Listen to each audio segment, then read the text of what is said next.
இன்று திமுக மாணவரை நடத்திய மாபெரும் ஆர்ப்பாட்டம். ஆனால் ஆர்ப்பாட்டத்துக்கு அனுமதி கேட்டு காவல்துறையிட்ட கொடுத்து ஒளிபொறிக்கையெல்லாம் காலையிலே காவல்துறை தூக்கிட்டு போய் அது ஒரு மக்களுக்கான போராட்டத்தை ஒடுக்கிய தற்கூரி அரசு கைது பண்ணி சரி மண்டபத்தில் வச்சு ஒரு 5 மணி 6 மணிக்கு விட்டுருவாங்க. 7:30 மணிக்கு தான் வெளியே வர்ற நீ. அப்போ என்ன நாங்கள் சொல்ல ஒன்று விடு, இல்லைன்னா ரிமாண்ட் பண்ணு. எதுக்கு கைதுக்கு பயந்தவே இல்லை திமுககாரன். நீ என்ன மிரட்டி பார்க்குறியா?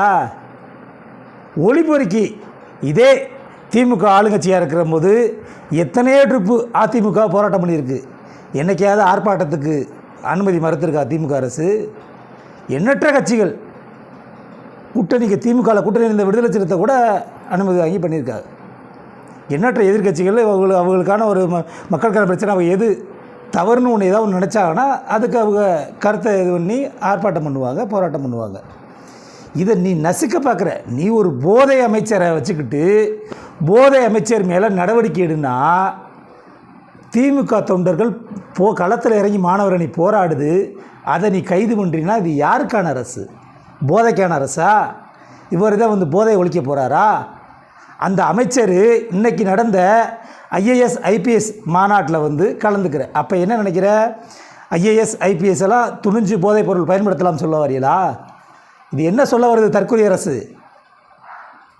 இது தமிழ்நாடு நீ மற்ற மாநிலம் மாதிரி இன்றைக்கி மாற்ற பார்க்குற. பிஜேபி எப்படி ஆளுமை மற்ற மாநிலத்தில் இன்றைக்கி போதைகள் எங்கே பார்த்தாலும் இருந்துக்கிட்டு வேலை வாய்ப்புகள் இல்லாமல் போதைப் பழக்கங்களை அடிமையாகி அப்படித்தான் மற்ற மாநிலங்கள் எண்ணற்ற மாநிலங்கள் இன்றைக்கி வளர்ச்சி இல்லாமல் கிடக்கு.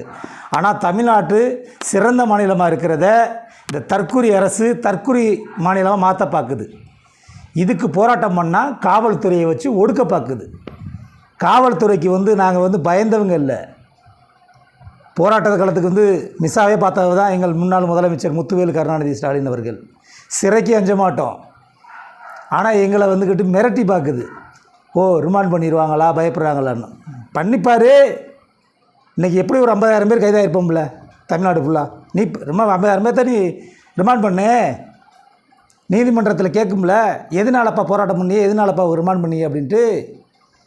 போதைப் பொருள் ஒரு அமைச்சர் பயன்படுத்துகிறாரு, அவர் பதவியிலிருந்து தூக்கணும், அவரை கைது பண்ணணும்னு சொன்னதுக்கு இன்னும் ரிமாண்ட் பண்ணுவியா? அப்போ இது யாருக்கான அரசு? போதைக்கான அரசா? அதனால தான் சொல்கிறோம் தற்கூரி அரசுன்னு சொல்கிறோம். இது எதற்கு எந்த கேள்வியும் இல்லை.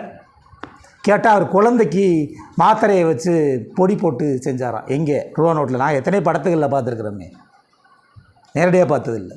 நீங்கள் இதே படத்துகளில் விஜய் நடித்த படத்தை எத்தனை படத்துகளில் போதை எப்படி பயன்படுத்துகிறான்றது அவரே காமிச்சிருக்காரு. அவருக்கு தெரியாதா அது?